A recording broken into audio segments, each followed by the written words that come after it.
There is a pain that many people cannot name. It is not dramatic, not loud, but it is always there. A quiet pulling beneath the surface. A feeling that something is missing, even when everything seems to be in place. You achieve a goal, and the euphoria fades faster than you can hold on to it. You change your life, and realize that the old emptiness has simply moved with you.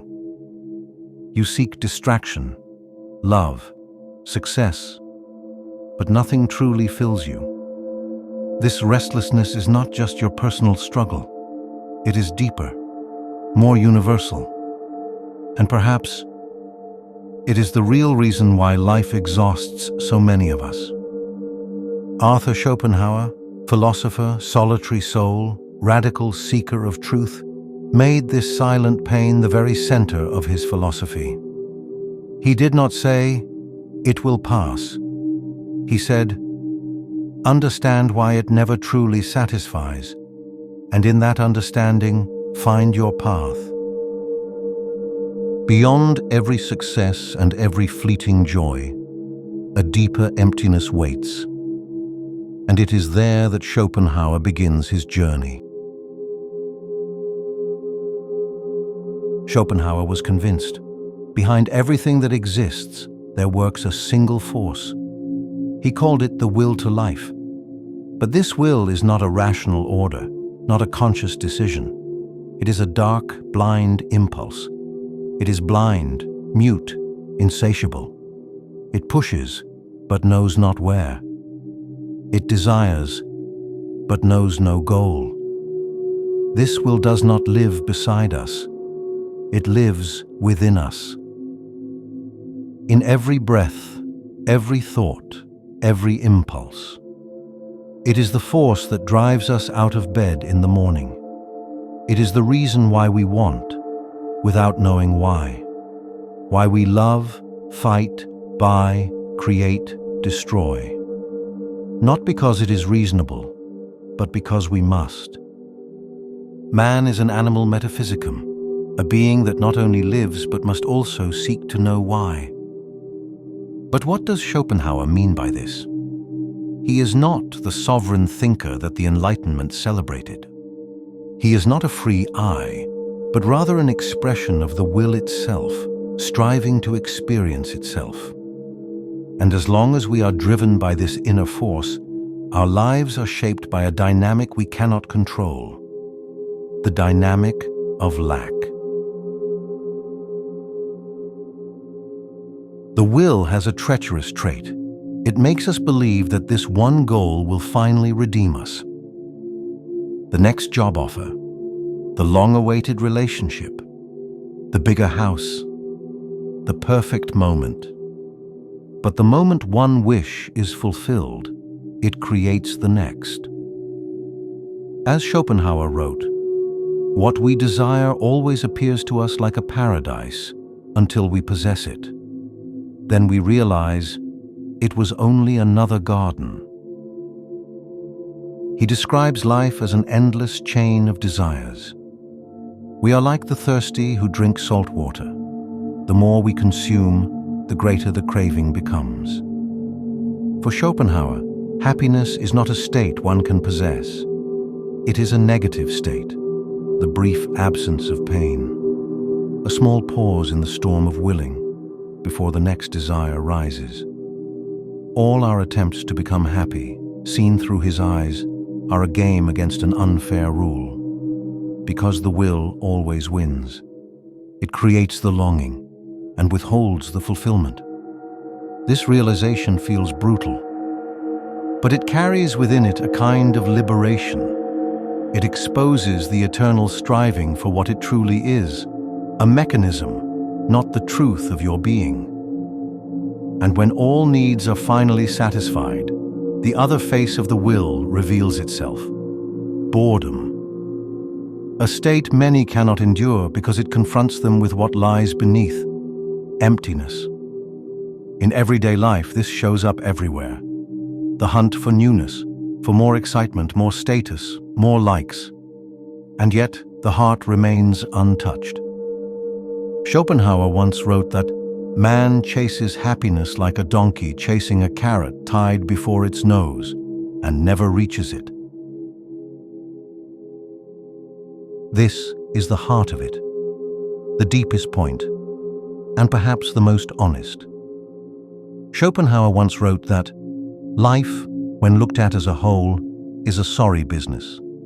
It offers more pain than joy, more worry than peace. For him, suffering is not an exception. It is the background noise of existence.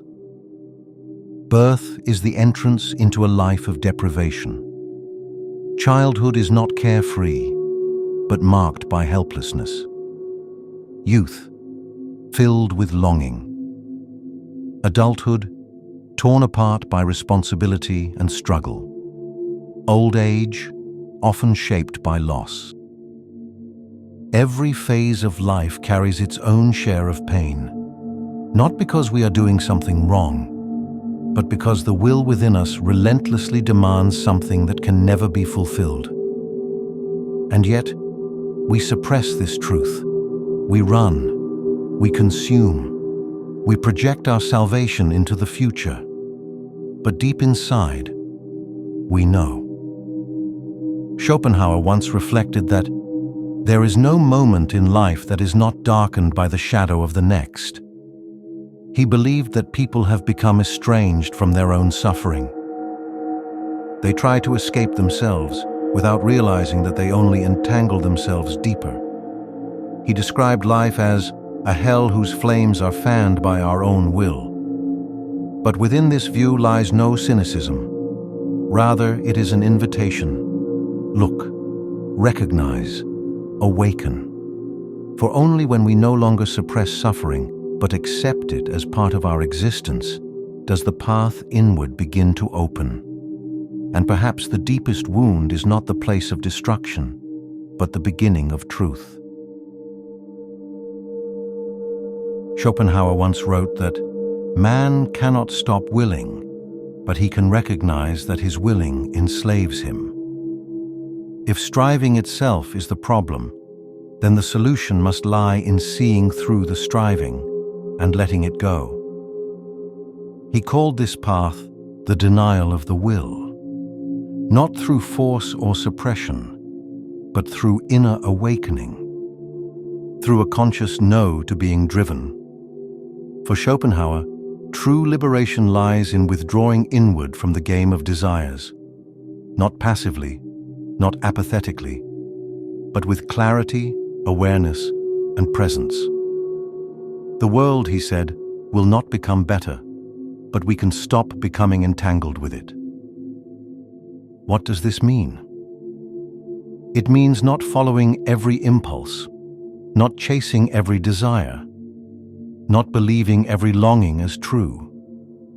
It means rediscovering your own depth, the capacity for stillness, contemplation, and the refusal to obey the endless call for more. Here, Schopenhauer comes close to Buddhism. Both recognize desire as the root of suffering, and both see the release from desire as the path to inner peace.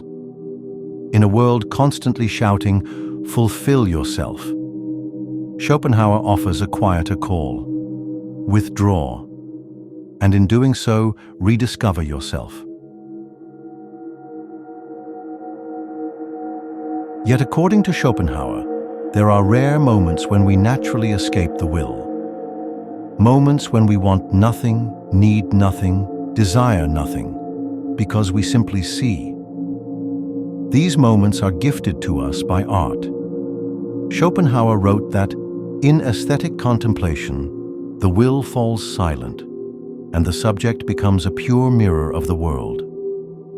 When we listen to music that opens something deep within us, when a poem touches us in a way we cannot explain, when a painting makes us forget for a moment that we need anything, then something rare occurs. The will falls silent. Not because we have conquered it, but because it has transformed itself into beauty, into meaning, into form. We recognize the beautiful for its own sake. For Schopenhauer, music is the highest of the arts because it does not merely imitate the will, but expresses it directly, in form, in structure, in harmony. It speaks to the deepest part of us and turns restlessness into stillness. Art opens a window out of the world of suffering, into the timeless, into transcendence. And sometimes just a glimpse is enough to remind us there is more than striving. There is something that remains when all desires fall away.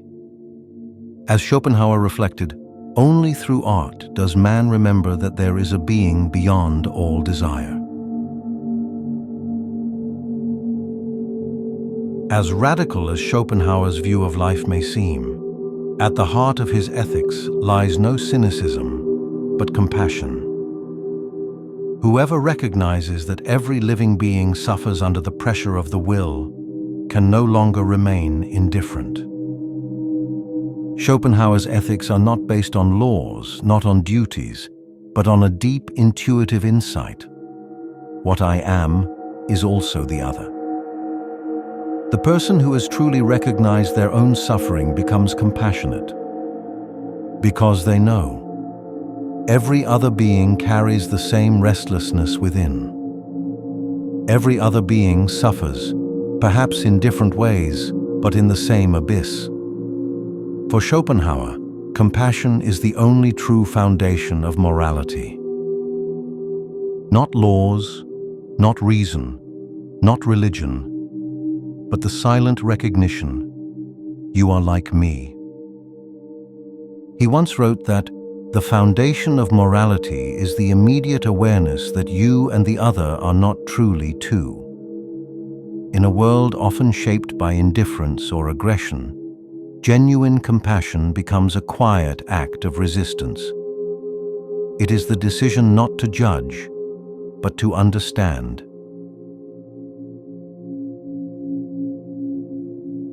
What can we learn today from a philosopher who describes life as suffering?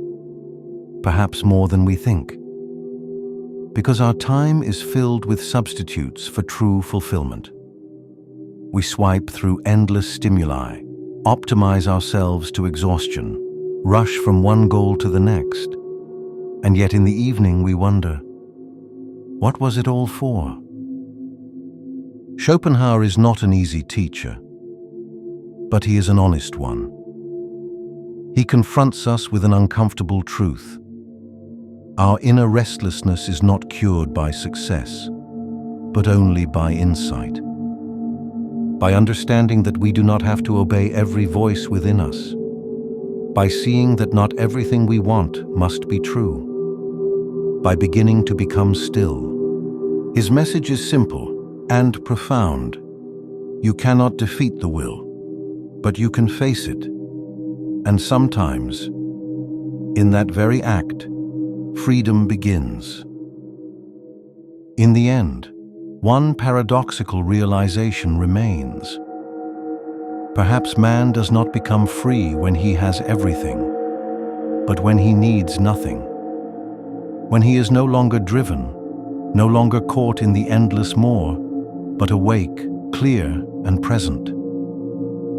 Schopenhauer does not show us an easy path, but he offers an honest one.